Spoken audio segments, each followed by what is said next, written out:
What's up, guys? The Snowman here, and it's one of my favorite times of the year. The draws are officially out for the 2022 Australian Open. What I'm going to do right now is break down the men's singles bracket.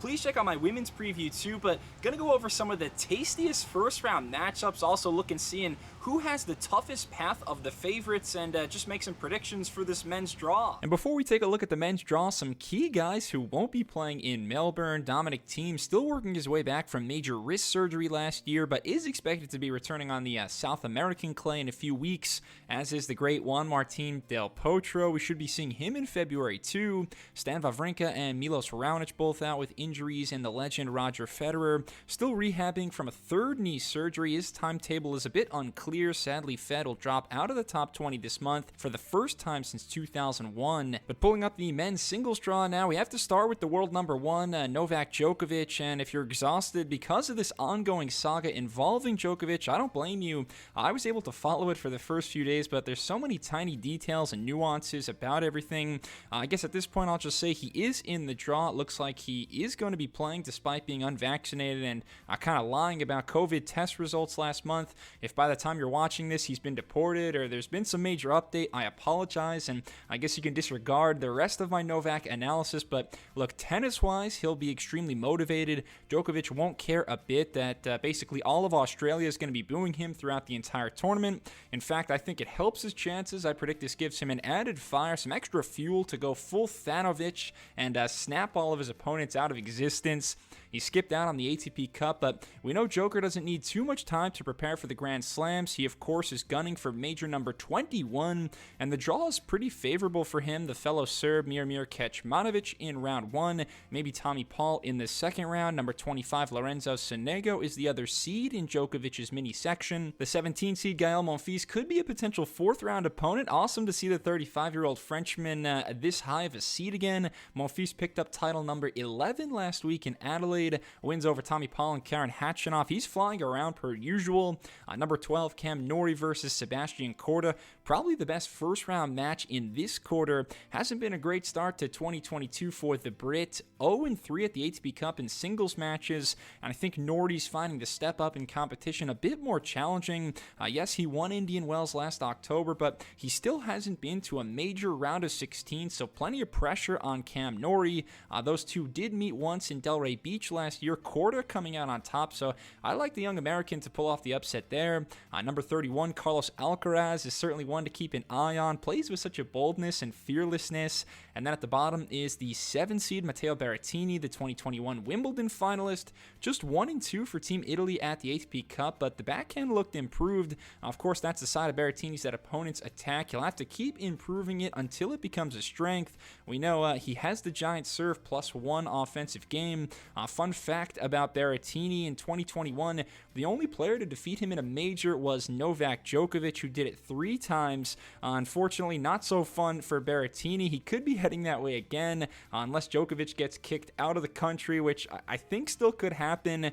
Unless that happens, I do have Djokovic advancing out of this section number 1. In the second quarter, the 3 seed is the headliner Alexander Zverev. Nobody finished 2021 hotter than Zverev, the German winning 31 of his last 35 matches, all on hard court where he excels. The Olympic gold, the ATP Finals title. Zverev has all the tools in his game.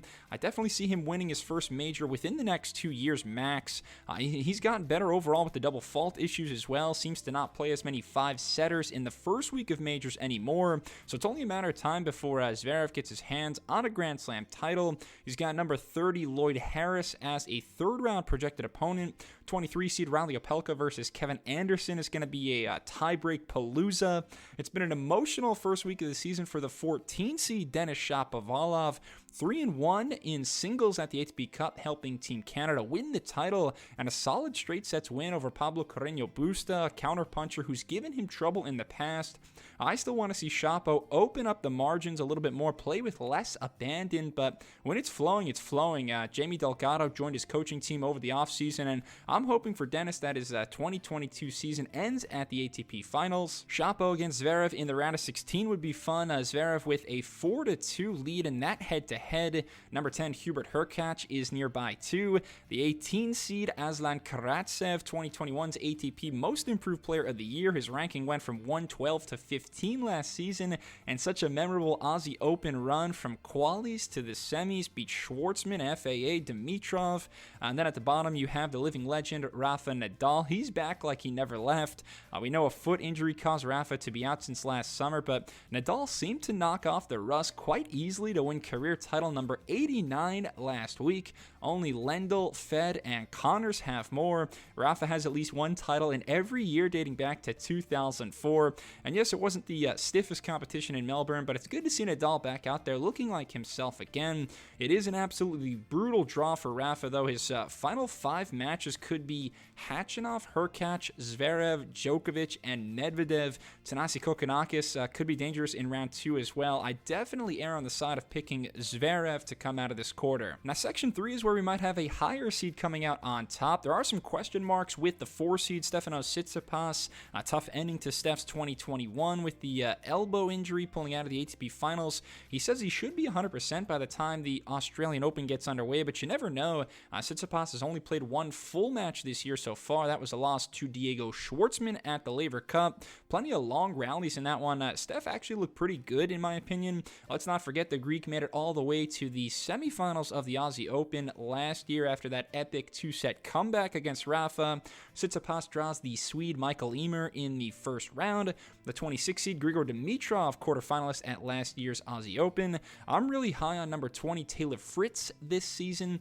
He took out Auger-Aliassime and Cam Nori in Sydney. He's playing a lot smarter now, trying to dictate play from the baseline, been working with Paul Annacone a bit, and Fritz might meet up with number 15 Roberto Bautista Agut in the third round.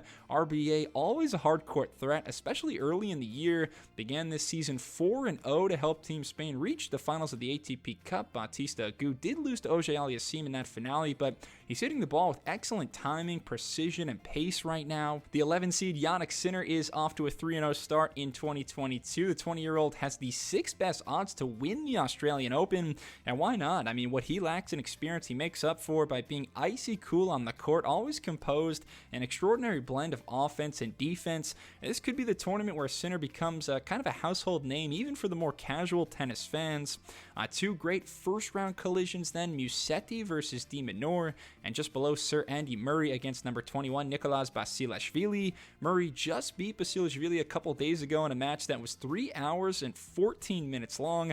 A real bloodbath. You might remember they also met at last year's Wimbledon. Murray losing a 5-love lead in the 3rd set before recovering to win. So expect some fantastic rallies. I'd love to get a Murray-Sinner 3rd round clash. And then at the top, number 8, Casper Ruud, an extremely high floor player. Doesn't lose to guys outside of the top 30 very often, but doesn't necessarily threaten the top 5.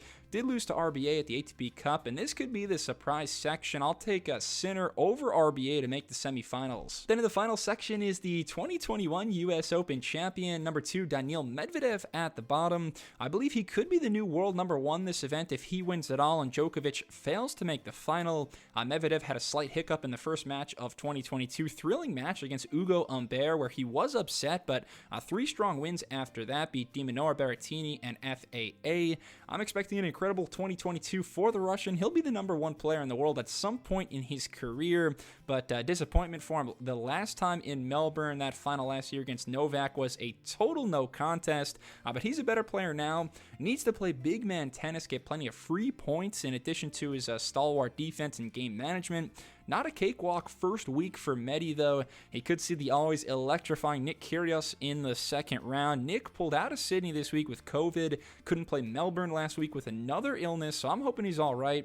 It's worth noting Kyrgios is 2-0 all-time versus Medvedev. And also another player with some confidence against the Russian is his potential third-round opponent, the aforementioned number 29, Ugo Humbert. Humbert just beat him at the ATP Cup. An incredible display of serve and volley skills, chip and charge, using the full width of the court to push Medi in wide positions.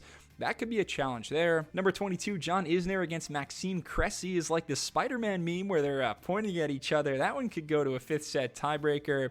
We've got number 13, Diego Schwartzman. How about number 9, Felix Auger-Aliassime? A huge part of why Team Canada won the ATP Cup last week. Played 5 singles matches and won 3 of them, beating Nori, Zverev, and RBA in the final to clinch the title. FAA continues to surround himself with the right people. He's at a career-high ranking of number 9. Still technically 0-8 in career finals, though. Doesn't have a singles title, but that'll come soon. And then at the top is the 5-seed Andrei Rublev, testing positive for COVID in Abu Dhabi at the preseason tournament there. That kind of derailed the start of the season for Rublev. Had to withdraw from the ATP Cup. I hope he's feeling 100%, ready to show off some improvements from the offseason. Rublev, a player with a huge game from the baseline, but needs to get better defensively and approaching the net more. Overall, I do think Medvedev makes it out of this section. And I'll just say this for an overall prediction. If Djokovic plays, he would be my pick to win it all. No player knows how to turn negative situations into stellar performances on the court like Djokovic.